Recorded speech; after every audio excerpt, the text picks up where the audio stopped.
Bismillahirrahmanirrahim. Assalamualaikum warahmatullahi wabarakatuh. Kami dari kelompok 6 yang beranggotakan Aldi Renaldi, Ari, Dewi Humairoh, Fahmi, Sopinanda Istinada Manullah, dan saya sendiri Tiara Aprilia Saputra akan menjelaskan tentang negara hukum dan konstitusinya. Seperti yang bisa dilihat, bahwa kita akan menjelaskan tentang pengertian negara hukum, ciri-ciri negara hukum, konsep negara hukum, negara Indonesia adalah negara hukum, pengertian konstitusi, tujuan konstitusi, dan konstitusi di Indonesia. Pertama, ada negara hukum. Negara hukum adalah negara yang berdiri di atas hukum yang menjamin keadilan kepada warga negaranya, yang mana keadilan tersebut merupakan syarat bagi tercapainya kebahagiaan hidup untuk warga negara. Dan sifat keadilan itu perlu diajarkan rasa asusila kepada setiap manusia agar dapat membuat warga negara suatu bangsa menjadi lebih baik. Negara hukum bersandar pada keyakinan bahwa kekuasaan negara harus dijalankan atas dasar hukum yang adil dan baik. Ada dua unsur dalam negara hukum, yaitu yang pertama ada hubungan antara yang memerintah dan yang diperintah tidak berdasarkan kekuasaan, melainkan berdasarkan suatu norma objektif, yang juga mengikat pihak yang memerintah. Kedua, norma objektif itu harus memenuhi syarat bahwa tidak hanya secara formal, melainkan dapat dipertahankan berhadapan dengan idea hukum. Salah satu negara yang menjadi negara hukum adalah negara Indonesia. Ini tertuang dalam pasal 1 ayat 3 Undang-Undang Dasar Negara Republik Indonesia tahun 1945 yang berbunyi negara Indonesia adalah negara hukum. Ini karena Indonesia menggabungkan beberapa sistem hukum di dalam konstitusinya. Untuk negara Indonesia adalah negara hukum, mungkin lebih jelasnya akan dijelaskan dalam slide selanjutnya. Ciri-ciri negara hukum. Ciri-ciri negara hukum di sini tertulis tentang kekuasaan dijalankan sesuai dengan hukum positif yang berlaku. Ini dimaksudkan adalah kekuasaan seseorang sudah diatur dalam undang-undang yang berlaku. Yang kedua, pekerja negara berada di bawah kontrol kekuasaan kehakiman efektif. Jadi, negara berada di bawah hukum yang memiliki hakim yang bijaksana. Yang ketiga, berdasarkan sebuah undang-undang yang menjaminnya HAM. Jadi, negara tersebut akan menjaga dan menjamin adanya hak asasi bagi manusianya. Yang terakhir adalah menuntut pembagian kekuasaan. Ini dimaksudkan agar menjaga seseorang tidak terlalu banyak memegang kekuasaan dan menyebabkan kerakusan pada kekuasaan sehingga berdampak buruk bagi negara itu sendiri. Friedrich Julius Stahl dari kelompok pakar hukum Eropa kontinental memberi ciri-ciri Rechtsstaat seperti berikut. Yang pertama yaitu hak asasi orang, yang kedua pembelahan atau pembagian kekuasaan untuk menanggung hak asasi manusia yang umum dikenal juga sebagai trias politika. Yang ketiga yaitu pemerintah berdasar pada ketentuan peraturan. Yang terakhir peradilan administrasi dalam perselisihan. Selanjutnya yaitu tentang konsep negara hukum. Konsep negara hukum adalah konsep yang menempatkan hukum sebagai sumber kedaulatan yang tertinggi dalam penyelenggaraan negara. Konsep ini telah dikenal sejak zaman Yunani kuno. Oleh Plato disebut dengan nomos atau norma, yang kemudian berkembang menjadi nomokrasi atau pemerintahan oleh hukum, yang tujuannya menempatkan hukum sebagai pembatas dari kekuasaan yang dimiliki oleh penguasa. Konsep ini adalah reaksi terhadap konsep kedaulatan negara atau Machtstaat yang mendapatkan kedaulatan tertinggi ada di tangan penyelenggara negara.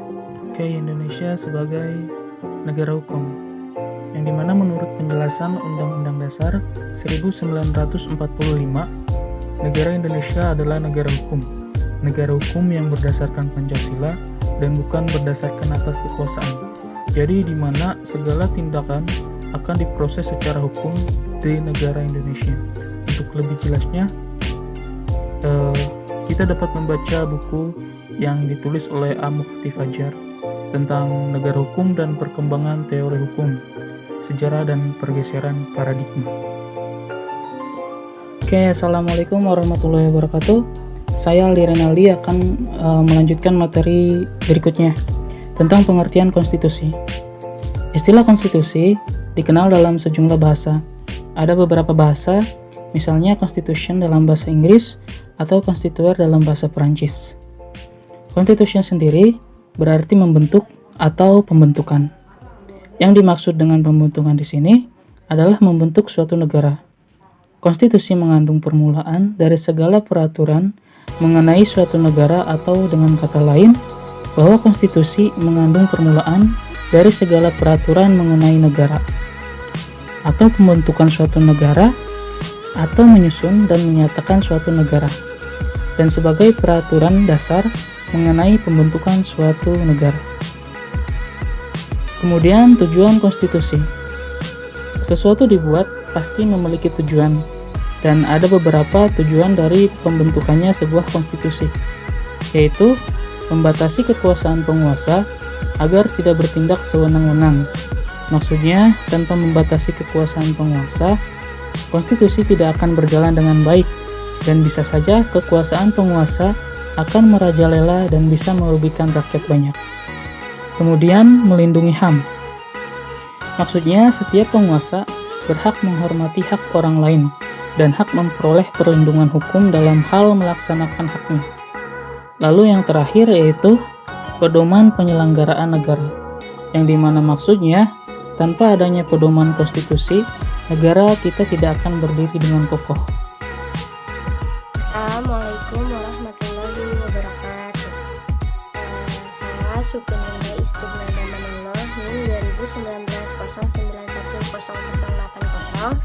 Di sini saya akan menjelaskan tentang konstitusi di Indonesia.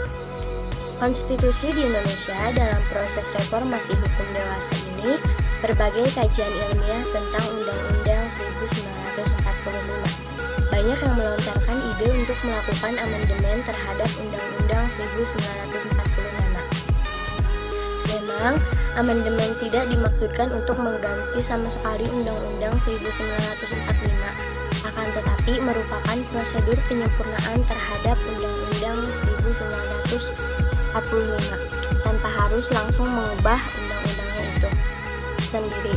Amandemen lebih merupakan perlengkapan dan rincian yang dijadikan lampiran otentik bagi Undang-Undang Dasar 1945. Suatu hal yang sangat mendasar bagi pentingnya amandemen Undang-Undang 1945 adalah tidak adanya sistem kekuasaan dengan checks and balance, terutama terhadap kekuasaan eksekutif.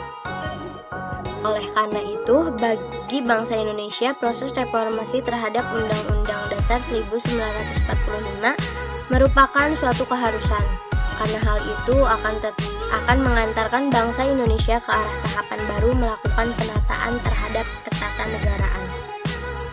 Selanjutnya, saya di sini akan membacakan kesimpulan dari presentasi yang kami sampaikan. Berikut kesimpulannya. Negara hukum adalah negara berdasarkan atas hukum dan keadilan bagi warganya. Maksudnya adalah di sini segala kewenangan dan tindakan alat-alat perlengkapan negara atau dengan kata lain diatur oleh hukum. Hal yang demikian akan mencerminkan keadilan bagi pergaulan hidup warganya. Indonesia adalah negara hukum yang berkedaulatan rakyat dan merupakan negara kesatuan yang berbentuk republik. Sebagai negara hukum, maka Indonesia harus memenuhi konsep negara hukum pada umumnya di dunia, yaitu sebagai negara berdasarkan konstitusional, menganut asas demokrasi, mengakui dan melindungi hak asasi manusia, serta peradilan yang bebas dan tidak memihak. Dan yang terakhir, konstitusi adalah seperangkat aturan atau hukum yang berisi ketentuan tentang bagaimana pemerintah diatur dan dijalankan. Oleh karena aturan atau hukum yang terdapat dalam konstitusi itu mengatur hal-hal yang amat mendasar dari suatu negara, maka konstitusi dikatakan pula sebagai hukum dasar yang dijadikan pegangan dalam penyelenggaraan suatu negara. Cukup sekian presentasi dari kelompok kami. Mohon maaf apabila masih banyak kesalahan dan kekurangan dari presentasi yang kami sampaikan. Saya ucapkan terima kasih. Wassalamualaikum warahmatullahi wabarakatuh.